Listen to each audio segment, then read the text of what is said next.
Welcome to the Learning Pines YouTube. We hope this video helps. In this video, I will explain how to connect your Safepal extension wallet to your Trust Wallet mobile application. This process uses Wallet Connect, a secure protocol that allows your mobile wallet to interact with desktop decentralized applications. It is a safe and efficient way to manage your crypto activities without ever exposing your sensitive private keys. You will maintain full control over your assets, authorizing every transaction directly from your phone. To begin, please make sure both your Safepal extension wallet and your Trust Wallet mobile application are updated to their latest versions.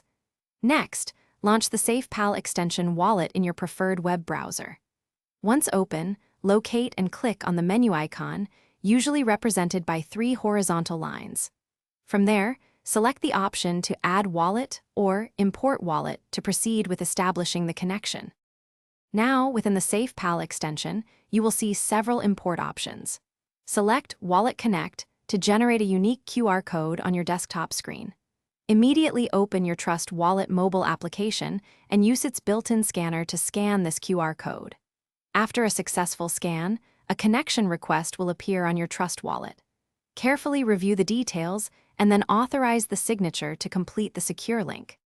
With your wallets now connected, you can seamlessly use decentralized applications through the Safepal extension, with all transactions requiring confirmation from your Trust Wallet mobile app. This ensures maximum security. When you are finished, it is crucial to disconnect the session. You can do this from the settings within either your Safepal extension or your Trust Wallet, typically under a Wallet Connect or Connected dApps section. Thanks for watching. Consider subscribing if we helped you.